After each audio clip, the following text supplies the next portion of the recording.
Hello,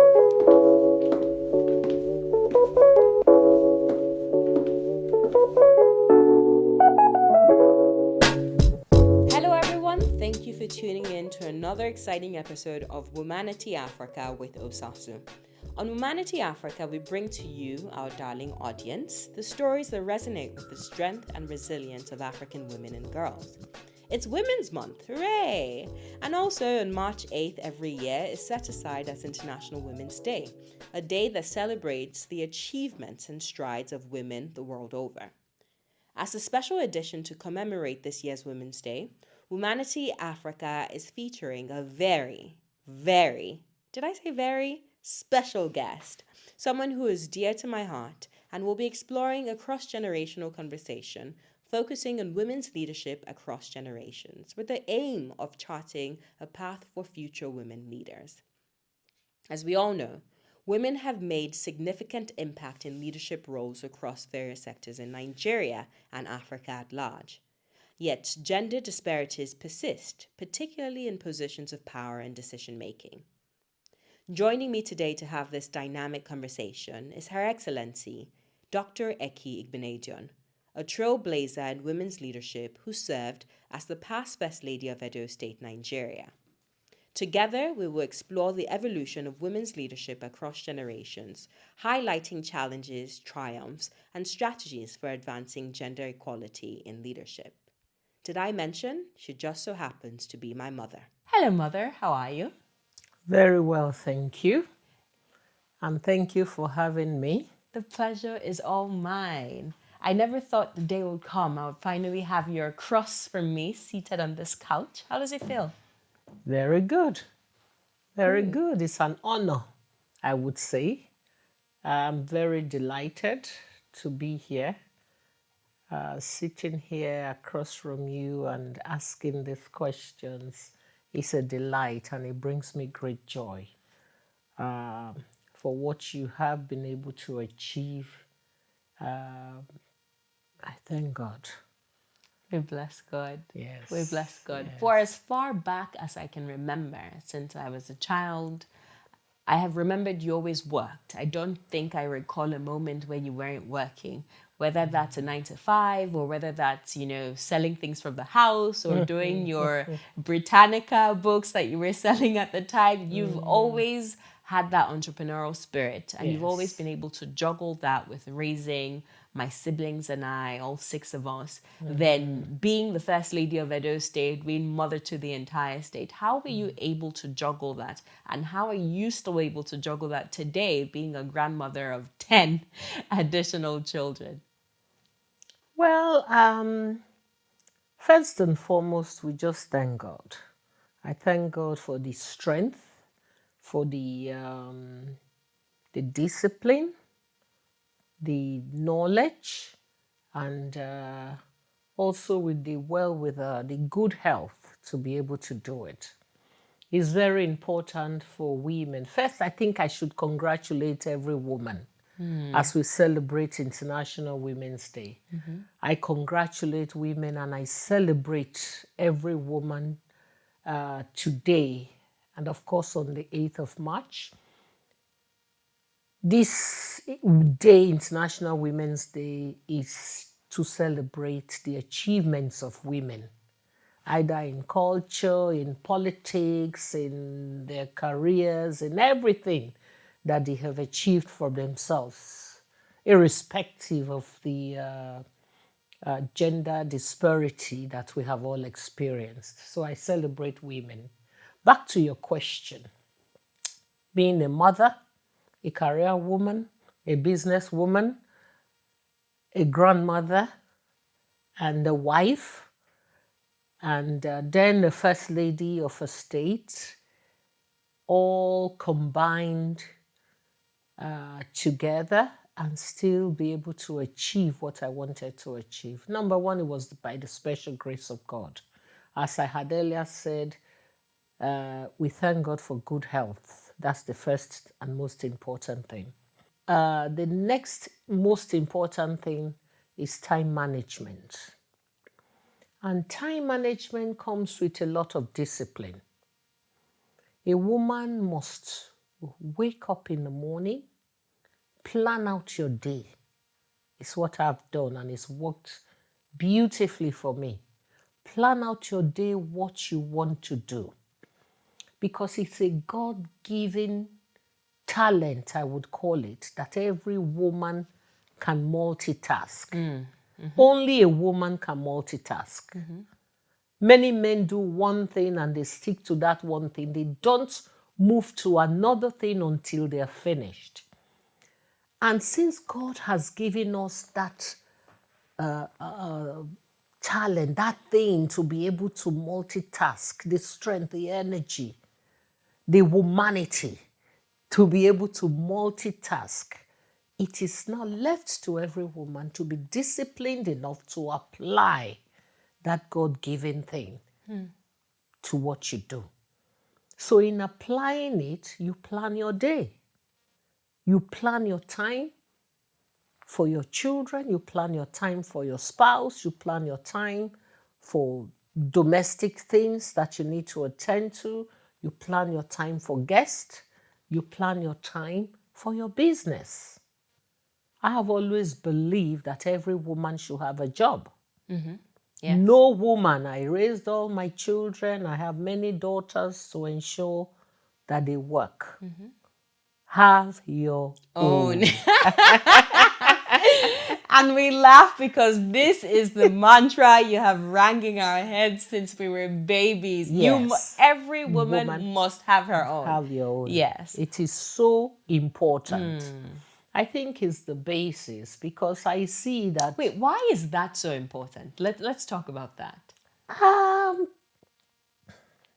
I don't know. I just believe it's very important. Because Why was that important for you? for me, I have been raised to be a daughter or a child that should always work hard for herself and don't depend on anybody. Don't expect too much from anybody, even your spouse, your friends, your relatives. Keep expecting and asking. No. If you can do it for yourself. Being a woman is not being handicapped or being challenged. It is the same mental ability that God has given to a man that is given to a woman. If a man can work and do it, why can't you? People say, oh, I'm busy, I'm raising children. I've raised many children. And even in the midst of that, I had a job.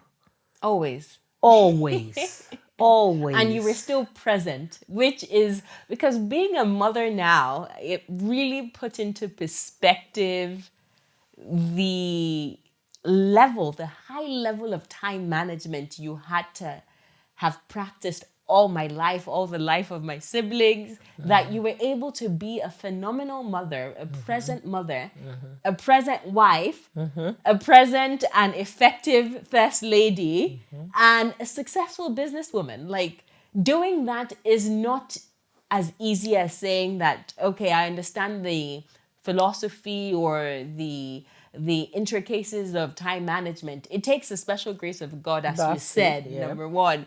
But number two, is there something else that, aside from time management, is there something else to it? Because it's hard.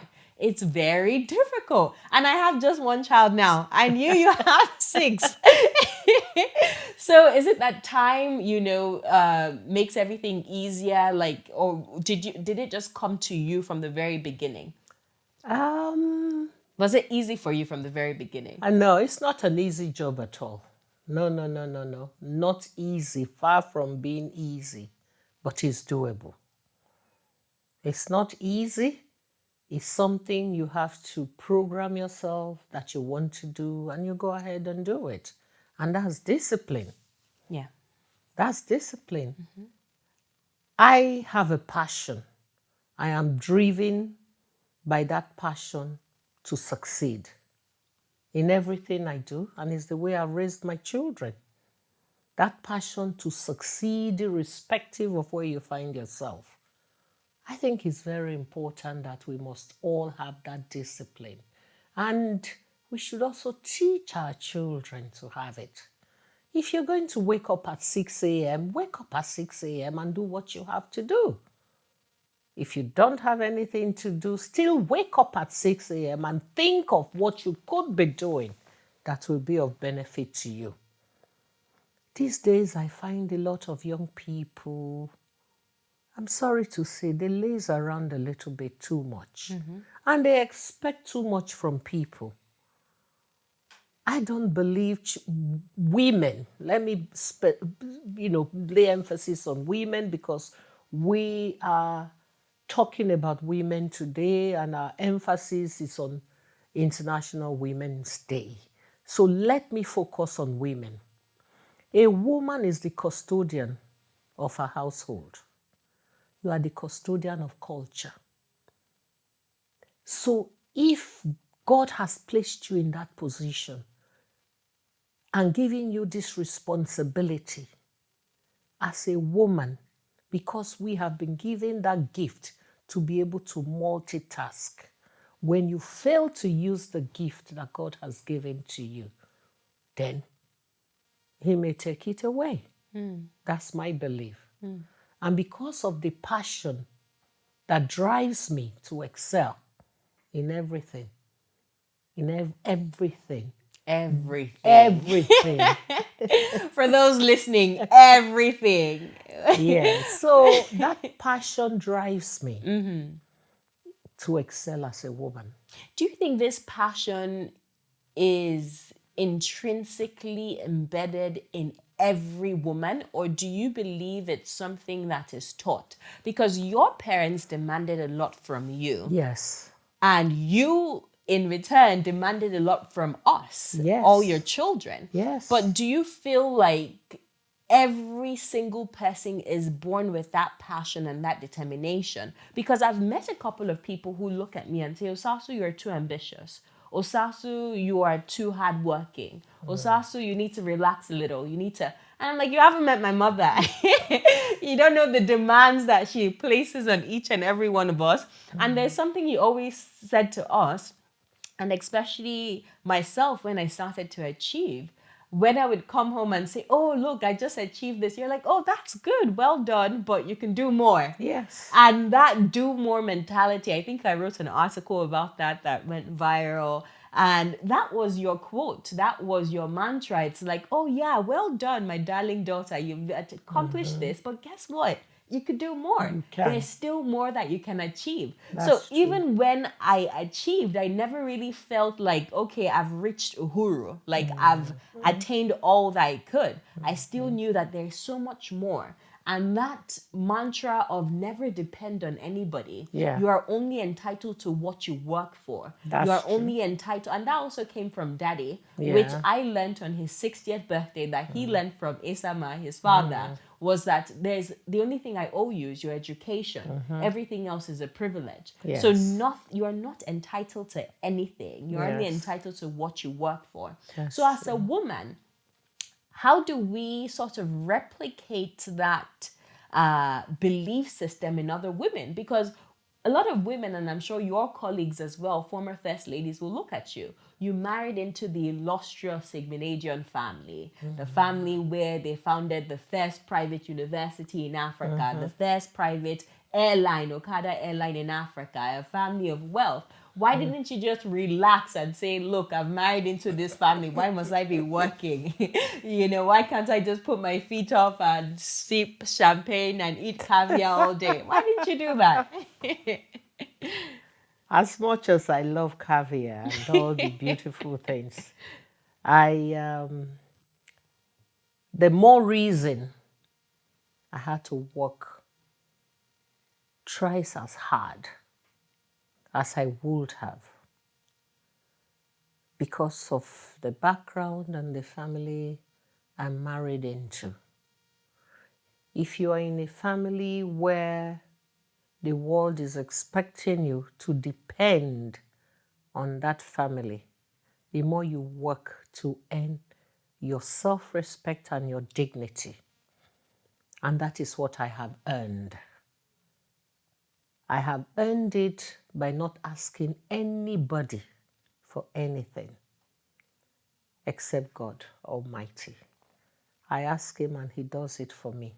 And I don't just pray about it, I work towards it. Prayer without works is death. So I work towards it. I ensure that I put in my very best. Many years ago in the 80s, when we were distributors of Encyclopedia Britannica in the whole of West Africa, we were the only distributors of Encyclopedia Britannica. But when everything became online, then we had no need for the hard Hard copy. copies anymore.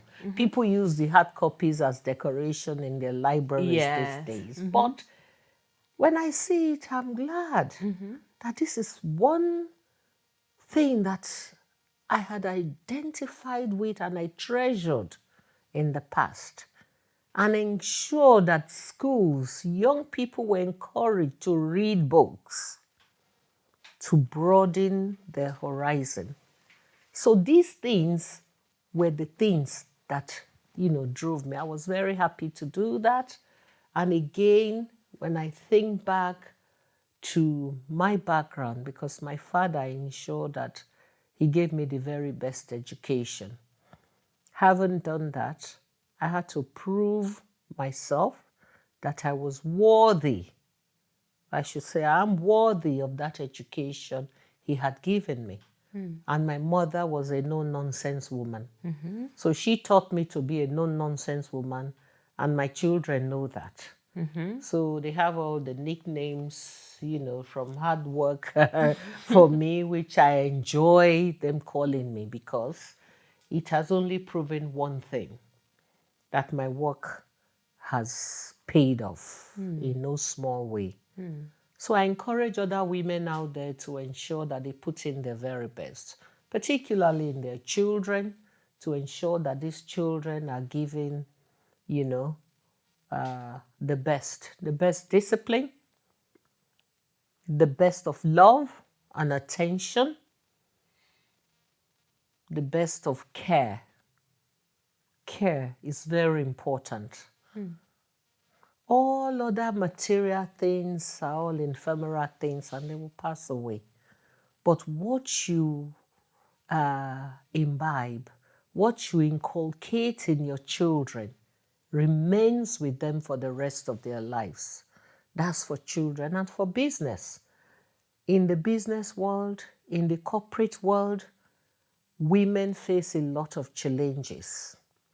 But it's only the disciplined women, only the women who have the energy to keep on striving, to keep on working hard, because most of the time in the corporate world, the woman has to work 2 times Of course. as much as the man in order to crack the glass Glass ceiling.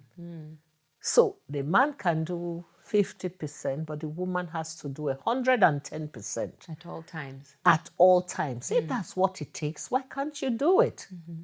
You brace yourself up and you do it. If you want to achieve, you have to do what it takes to achieve, and you'll get there. So I don't think anything is impossible. That word impossible is a word that I never use, because there's absolutely nothing impossible. If you have to do it, just do it.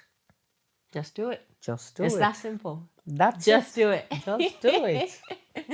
I love that. I love that. It's been your philosophy, I think, since you were a child, because even speaking with your siblings, they've always identified you as the go-getter. Yes. Anything you set your mind to do, you would just do it. That's just right. get up and get it done. And do it. And I think the most of us as well, we're able to get that from you, and just hustling, hustling, hustling. All my siblings, everyone is an entrepreneur. Succeeding in their various fields. And I think because of these life lessons that you taught us. But back to that question I asked, do you believe it's an intrinsically embedded characteristic of yours, or do you believe it's something that can be learned? This passion to just do it, to get up and work, the discipline, the grit, the desire for self-respect that drives you to want to earn and want to be able to take care of your personal needs and the needs of those around you without having to depend on another person for self-care?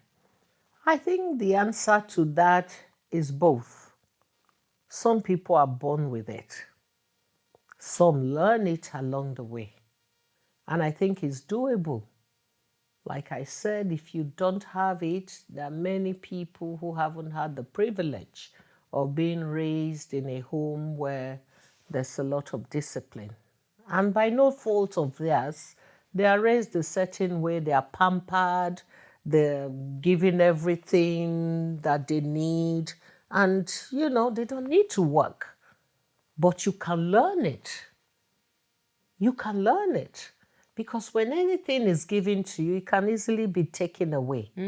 But when you earn it, it remains yours for the rest of your life. So that philosophy is what every woman should learn. Oh, say if that you again, don't have Mama. it. When it's given to you, it can easily be taken away. away. But when you work for it, it then remains yours for the remains yours rest of your life. Wow. So if you are not born with it, you don't have the drive to to achieve, I would say, or to do things at the right time.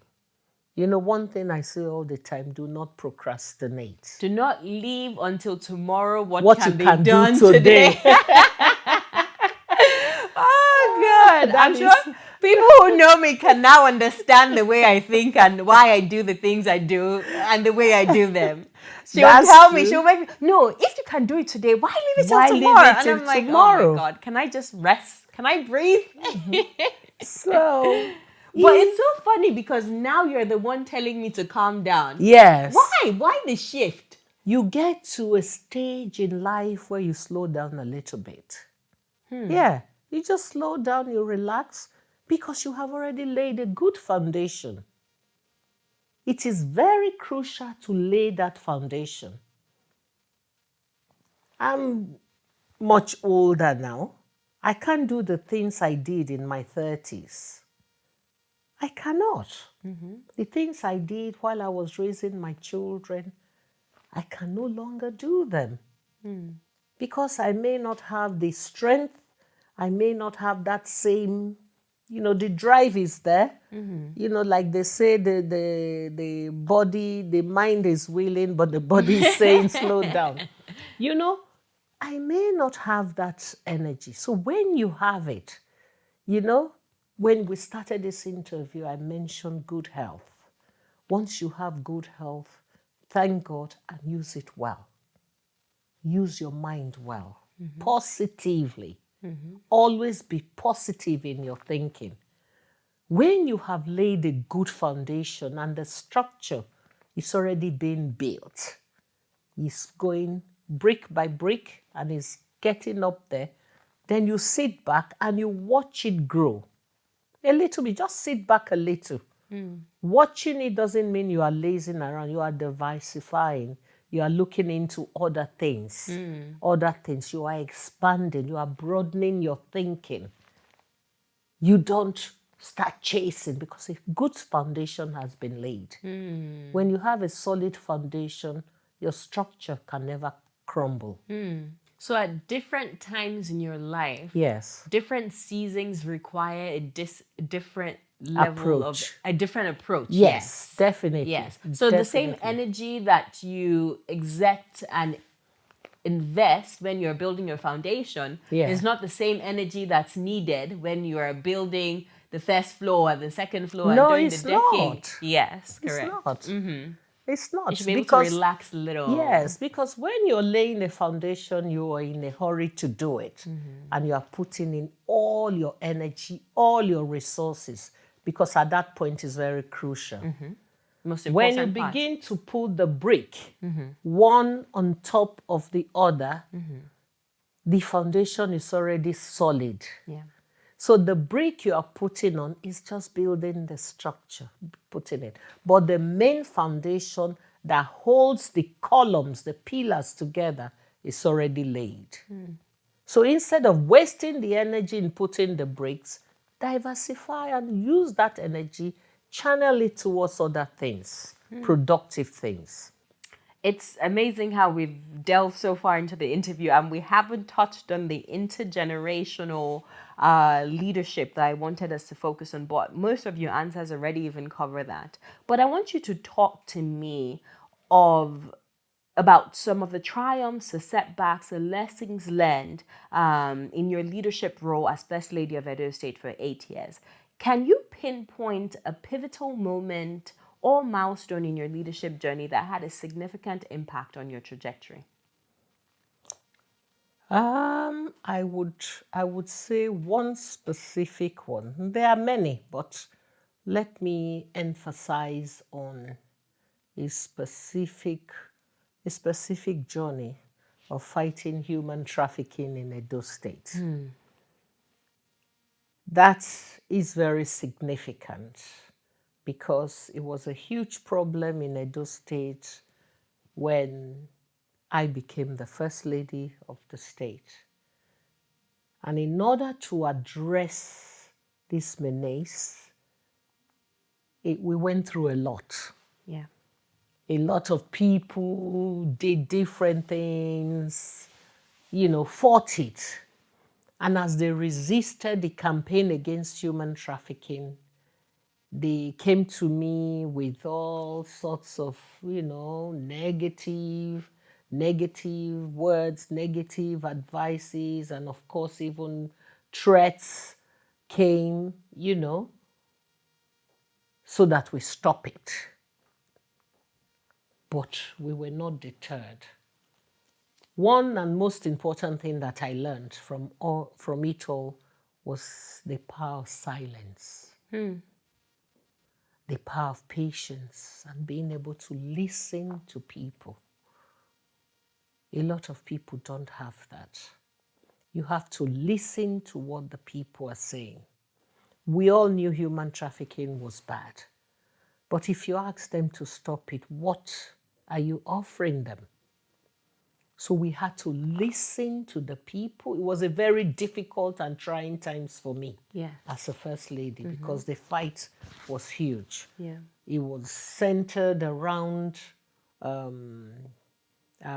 secrecy, shrouded in secrecy and all sorts of, spiritual and, whatever it is they call it.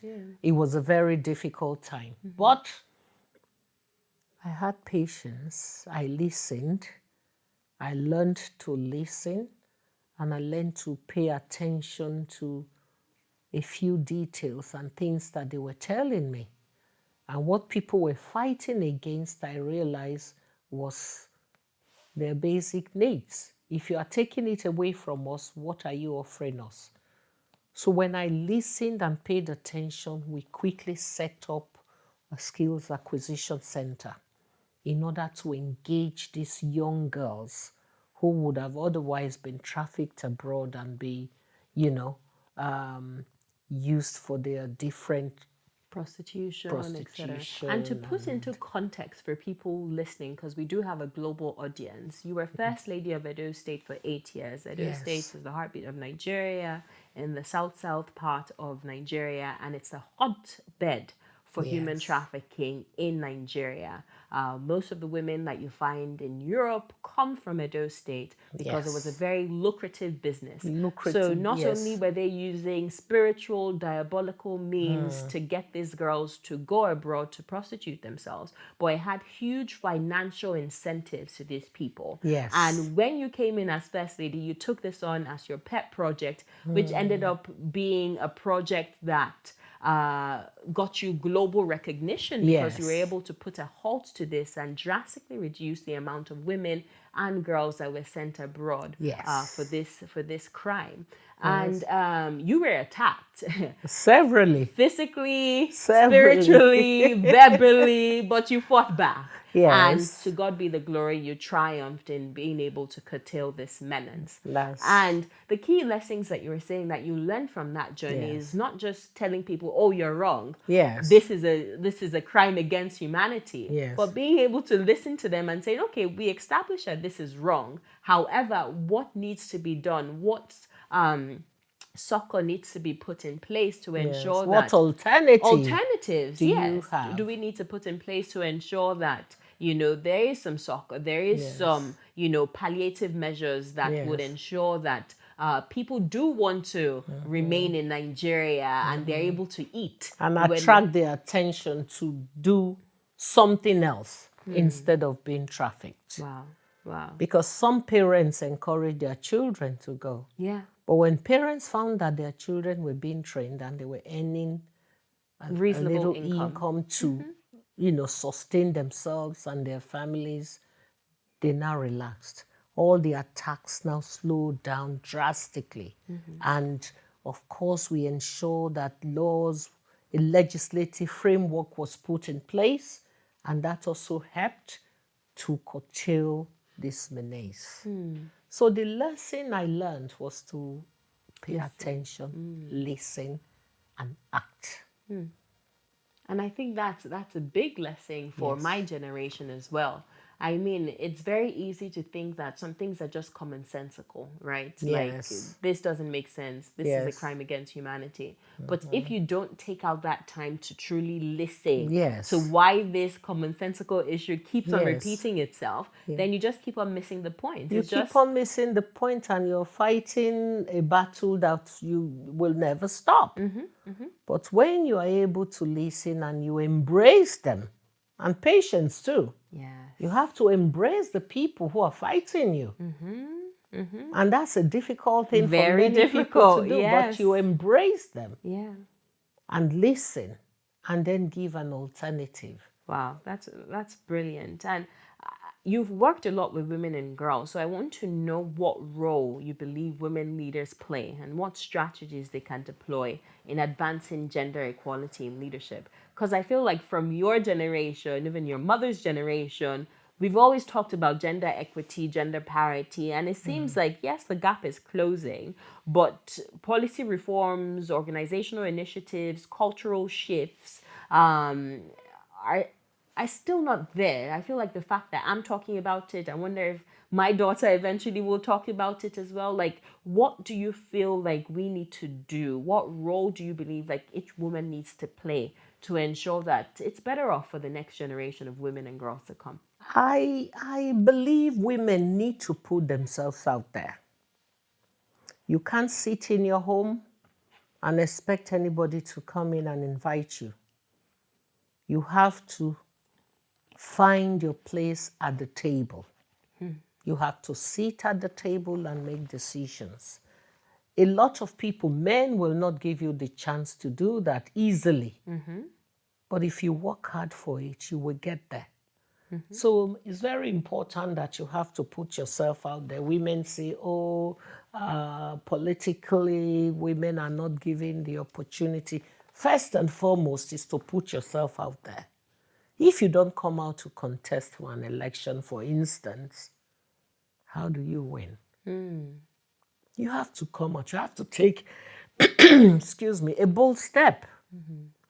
A lot of women tend to shy away and say, oh, well, let the men handle it. No, you have to step out in a dignified manner to ensure that you command the respect that a woman should. And people will listen to you. And you must have something to say. You must develop yourself to the level where, as you open your mouth to speak, you command the attention of people. Don't say because I'm a woman, I should be given the appointment. No, it doesn't work that way and it cannot work. That's number one. Number two, women need to support their fellow women. I have found that a lot of women tend to get up there and they forget about every other woman. Even though they are qualified. Sometimes we women easily feel threatened by our fellow women, which is totally out of order. I think it's rubbish. When you get up there, you have climbed that managerial ladder. It is your duty as a woman to encourage your fellow woman to also climb. If we start doing that, there will be a chain reaction. As you are pulling the other woman up, she is pulling another woman. And women need to come together for dynamic conferences where we can exchange ideas. Because you find that when people get together, the topics and things they talk about, we just talk, talk, talk. We need to walk the talk. 100%. We need to walk the talk. We need to begin to be as realistic as possible. And everything starts from in there. Yes, yourself. It starts from being disciplined. As a woman, if you give 2:00 appointment as I give today, you have to be there by 2. You can't be late. If you are late, there must be a good excuse for you not being there. Most I definitely. believe in punctuality. 100%. I've always believed that people should My be philosophy punctual. is early is on time and on time is late. So if you have a 2 p.m., be there by 1:45. Yeah. Wait till 1:55 before you tell the person you are there, because you also don't want to inconvenience the person, but be on time for everything. Yeah, I agree with you. Punctuality it's a huge It's a huge no. Yes, You and know? also it's the soul of business, as they say. So, and to the women in the corporate world, they have to encourage other women, fellow women. If a man can help a fellow man and he doesn't feel threatened, why should a woman? You first of all see yourself as a human being before you see yourself as a woman. If you are helping a fellow woman and you are a confident woman who knows that she has achieved or she wants to achieve something, you shouldn't be threatened by anybody. I think that threat comes from insecurity, which we don't need. If you are a hardworking person, you have earned your position, you shouldn't be threatened.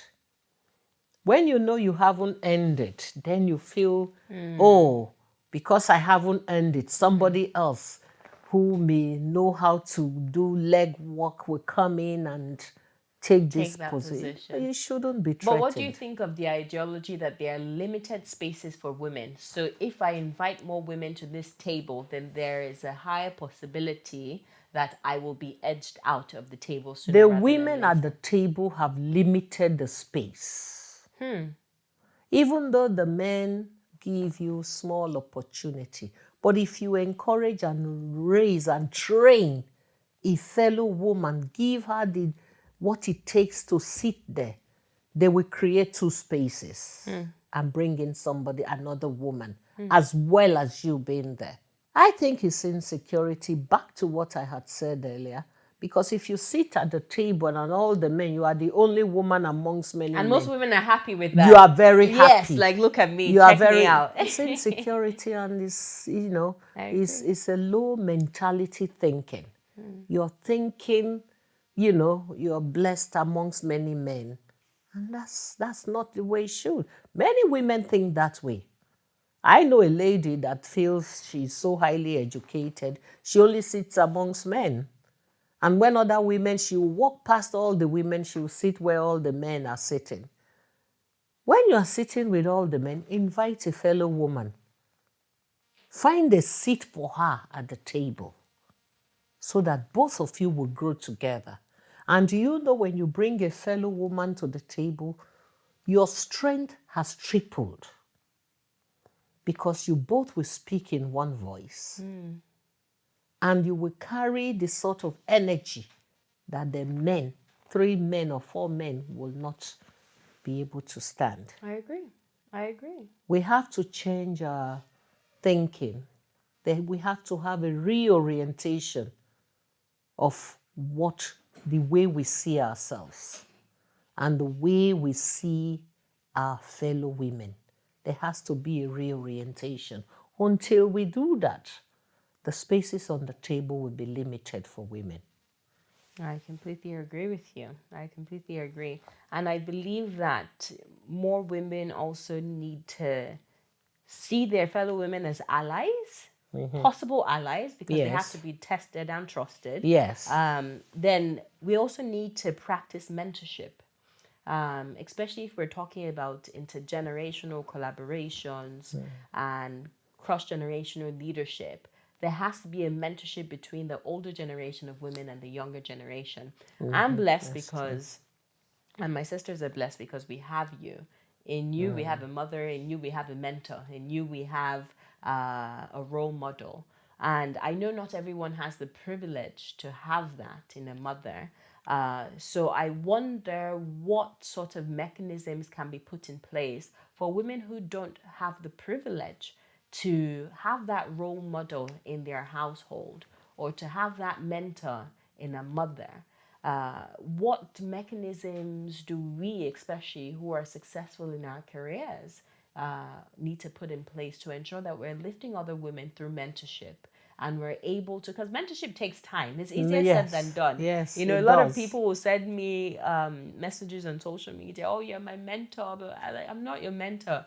I might be your role model. You could see me. You don't have access to me. So you see what I do, you like what I do, and therefore you've made me your role model. But a mentor is someone who takes out time from their very busy schedule and speaks to you, talks to you, teaches you, strategizes with you, brainstorms, maps out a plan for you. That's a Yes. mentor. Yes. And it takes a lot of time and sacrifice. It takes a lot of dedication to that person's success. So, what kind of mechanisms do we need to put in place to ensure that we can create more time to mentor young girls and women and more women in your generation? What do they need to do to mentor younger women like us? Because I feel like that's also a missing gap where we're seeing such a diverse set of values, Yes. that your generation carries and my generation carries. And I think Yes. I attribute that to a lack of mentorship and lack of cross generational conversations.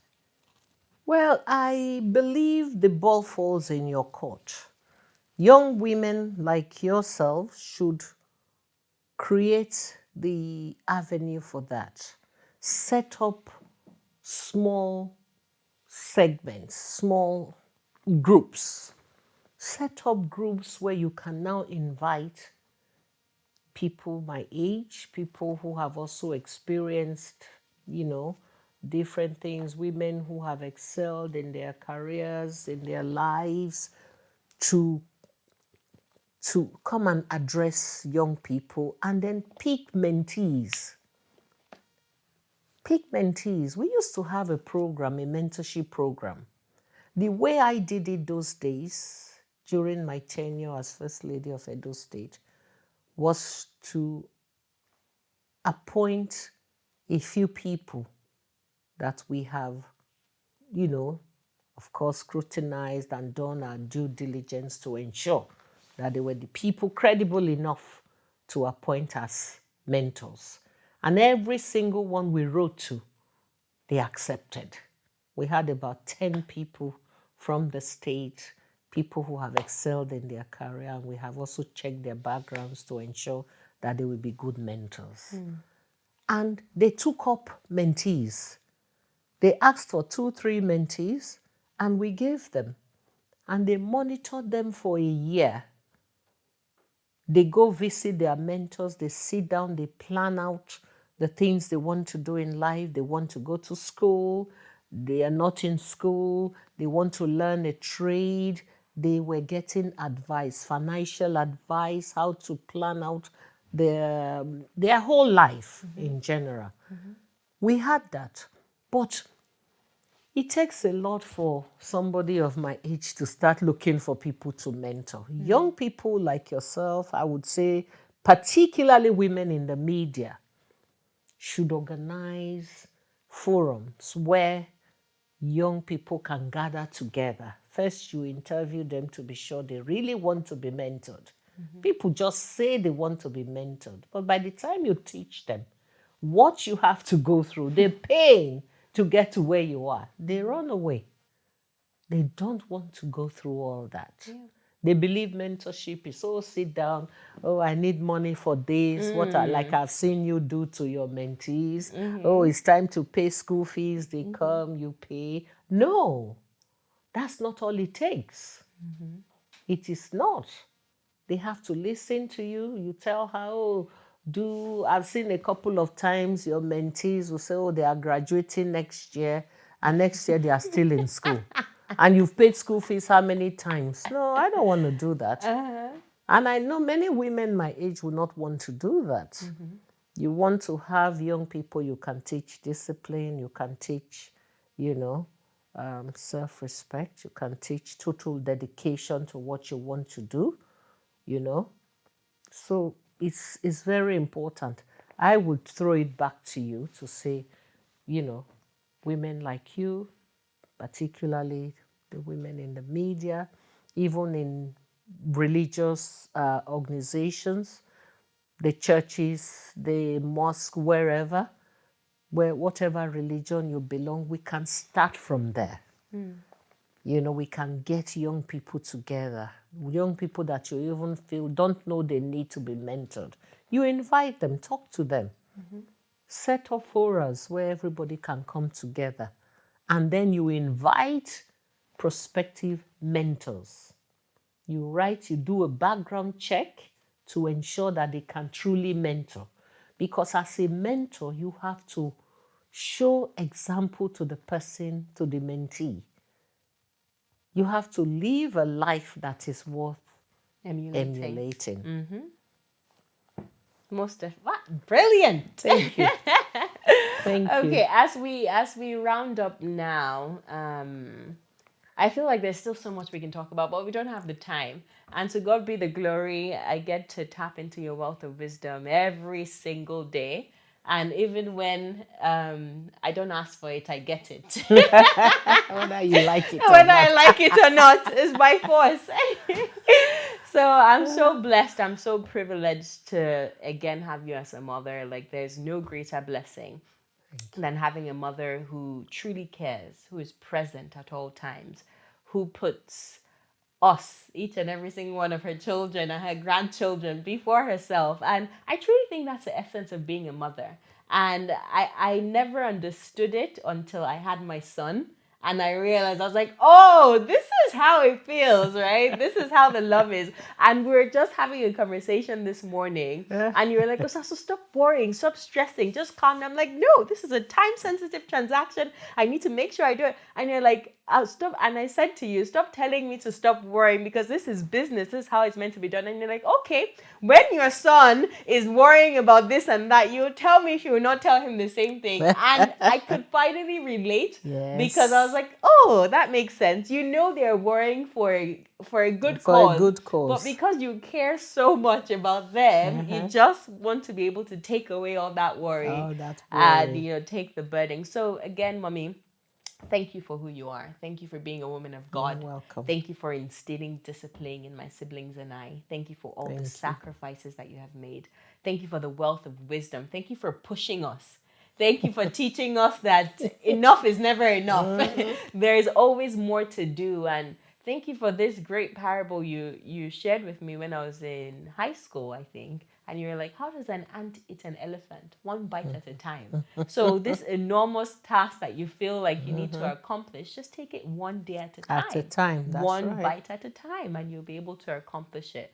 And I feel like that discipline that you kept on insisting that we have is truly what has gotten my siblings and I to where we are today. And obviously the special grace of God.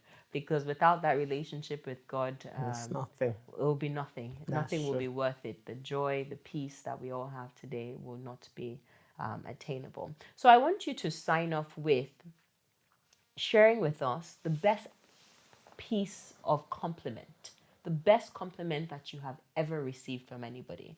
What would that? I have a feeling I know this, but let me ask you, what is it? The best compliment you've ever heard anyone give you? Best compliment? Maybe from my grandchildren. You're special people. I feel like the best compliment that you've received is that Eki's children are just something else. They're like They are different. they're different. You take a lot of pride in I that. do, I do, I Yes. do actually. I thank God. I thank God. And if I may say so myself, I think I've tried. I've done a good job. You have. I've done a good job. You And have. I thank God it's not just by me alone, it's also by the children listening when you correct them. But it doesn't just start when they're old, it starts from when they're very young. Yes. Whatever you sow, you You reap. reap. Yes. If you sow good, you reap good. And it's funny because when you were talking about success, you didn't only talk about the ideal successful woman being only successful in the business front. You talked No. about the investment you must make in your In your children children, because the onus in your really, home, yes, the onus in your falls on the home, woman, right? in your family. It's very, very important because you're the custodian of that family, of culture, Why of did God everything. give us so many responsibilities Because as He knows women? we have the ability to carry it. That's it. That's it. He knows we have the ability to carry it. That's why God made a woman and said, "You are the helpmate to the man." He knows that the man needs help. I love that. So He said, "You are the helpmate Helpmate. to the man." Brilliant. So from Brilliant. every angle you look at it, biblical, anyhow you look at it, we are there because God has, given us the wherewithal to do what we do. And He expects the best from us. Yep. Mommy, thank you so much for your time. You're welcome. My Any pleasure. final words? My pleasure. Well, I want to celebrate women again. Women are very dear to my heart. I have many daughters. So I'm very pleased that another We're only year. 4. How many? Many. Oh, many, yeah, many daughters. I have many granddaughters and many True. daughters. Very true. And I have many daughters that are not my biological children, but they are my children. So there are very many. I have many I counsel from time to time. So I celebrate women today, and I wish every woman the very, very best. Go out there and do your best and leave the rest with God. That's a brilliant way to leave it. Again, thank you, Mommy, for your time, and happy International Women's Day to each and every single woman that's listening to this podcast. Happy International Women's Month to everyone that's listening to this podcast. My prayer for you is that you continue to strive, you continue to realize that you can achieve all that you put your mind to achieve. There's no ceiling too thick enough for you to crack. Anything that you aspire to do, anything that you can dream of, anything that you want to achieve in life, you have the capacity, you have the wherewithal to be able to achieve it. So just have that discipline, like my mom said. Pray to God for direction, pray to God for strength, pray to God for the wisdom to be able to achieve it, and it will be yours. Okay, until next episode, do subscribe to our YouTube channel, follow us on social media at Womanity Africa and at Osasu Igbinedion Oguche. I'll see you same time on the 1st of next month. Take very good care of yourself. Goodbye.